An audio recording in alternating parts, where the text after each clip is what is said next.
Good. Hey, everyone. Welcome to the next bit on our IPCP module videos of why you should join the next pathway next February, the 27th. 27th, yeah. 7th, 2023. Good. So we just want to talk a little bit about how Identity Compass and the artificial intelligence brings an integral capacity to coaching. And we're going to have Jay talk us through how standard or traditional coaching works in the left-hand quadrants mainly, and how Identity Compass brings a more holistic, whole and integral approach to working with the client and also for you as a coach. So we're going to have a quick look at a slide and then Jay and I will have a conversation. So here we go, get ready. So this is the difference that makes the difference between subjectivity and objectivity. And it's massive in coaching because the whole field of coaching is basically grounded in the coach's and the client's subjectivity. So this is a game changer we're about to look at. Here we go.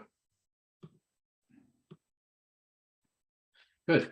So if we look at it, this is a map of the subjective or the inner experience and the objective or the outer experience of the individual, and as plural, as a collective, as part of a team, a group, a culture. Yeah. And so we're looking at the subjective and objective of the individual and the collective. If we look in the upper left quadrant, you'll see it's marked there in red. The inner experience of the coach counts for almost everything in conventional coaching. So that means that a coach not only has to be really well trained, but they've got to have gone through it themselves. And if they haven't gone through it themselves, they're going to find it really, really difficult to navigate contextually as well as subjectively the landscape they're taking the client through. Now that plays out in stuff like high performance sport where, hey, I'm not a Formula One driver and nor do I need to be, in order to help another Formula One driver get their inner and outer game straight and right to be able to drive effectively to their potential. So currently coaching is grounded in the coach's map and the coachee's map. The coachee is bringing their subjectivity to, here's the problem and here's what I want. The coach then says, well, given what you want and given the problem that I am hearing subjectively behind that problem is X. Oh, well, that kind of makes sense. And it all begins to land and they might work their way through it and it might be actually pretty useful. Good. In the lower left, second person perspective, then they are co-creating a shared map. Firstly, a shared map of current understanding, and secondly, a shared map of difference. And that's as far as conventional coaching can go. So left-hand quadrants. Left-hand quadrants. Okay, so that's like traditional coaching, even developmental coaching, right? When you're just, what you're saying is the coach subjective experience and the client's subjective experience are interacting to the coaching session. Right. Good. Holistically. And the big problem with that is that the coach doesn't have any context. So they're going to only rely on what the client's bringing to the process, which of course is going to be limited to what the client thinks is important. And this is the difference that makes the difference. We need to turn that subject into object. So we need something or someone or a process or a system to help us do that, to help us take a mind dump of the client and make it objective. Good. So how does Identity Compass make this a more integrally informed coaching session in the right hands? Well, it does that. It turns subject into object by asking a series of forced answer questions. It's not a nice test to do because it's forcing you into answering questions and then throwing up different questions based on what it's forcing you into answering. And so it's a forced answer test. So it feels like, well, neither of those are true, but it's taking you down a pathway where those small calculations start to play out in a big way in terms of your thinking patterns. It maps your thinking patterns in an objective, scientific, rational, logical way. Okay, and so what is a factual map aspect and what is the functional map aspect that we could have in a coaching session with Identity Compass supporting us?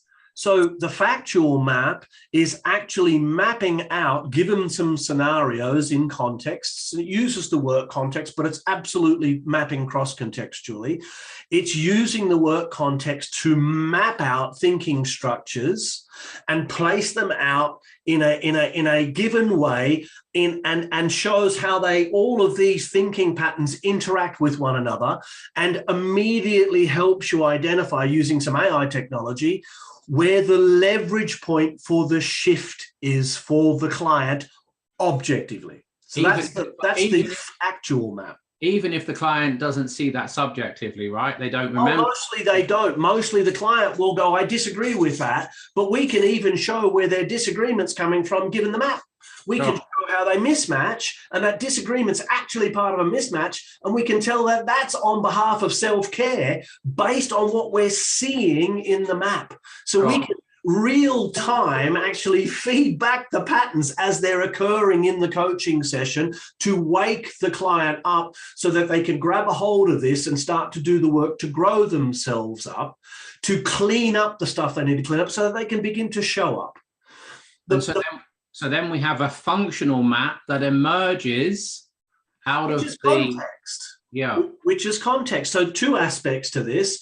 One, the functional map is still subjective within the client's mind. How things play out for them and how they connect them to what's going on in their inner experience is like guesswork.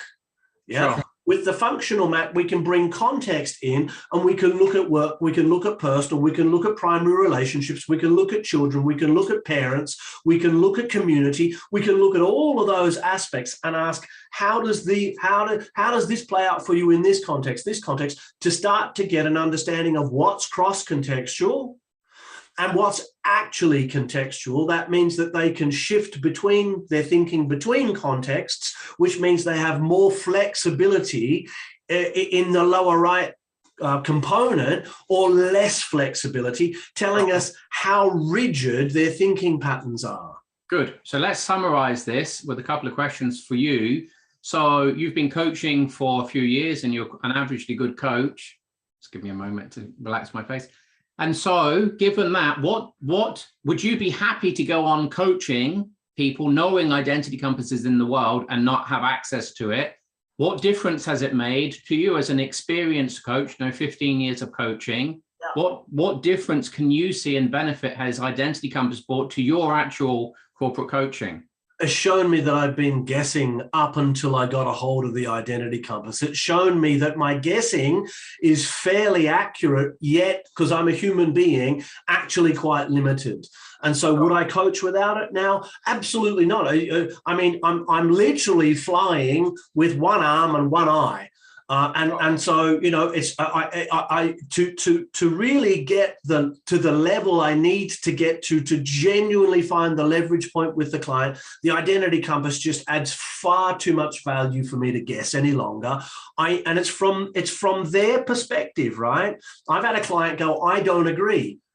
And I've said to the client, it wasn't me who filled in your Identity Compass, it was you. So I'm not saying this, actually you are. You're disagreeing and taking a polar response against yourself. And then I said, let's look at the Identity Compass and see how that actually works out. And we found 6 key driver cognitive intentions that fit that pattern. And the moment the client saw it, the client literally went bright red and said, I feel more seen and more understood than any other conversation I've ever had with anybody to this point. I have not understood why I'm getting the responses I'm getting, and now I'm starting to understand why they happen the way they happen. And what percentage would you say that's Jay Headley's capacity, and what percentage would you say that Identity Compass has informed in that session? Well, part of my capacity is to take in and make meaning with the client out of the identity compass. So I'm going to go 60-40, but that 40% is the difference that makes the difference. And what's the 40%? That is the difference that makes the difference. The 40% is the identity compass. The 60% is all of the grounded learnings and understanding how the identity compass needs to be read and translated with the client's help.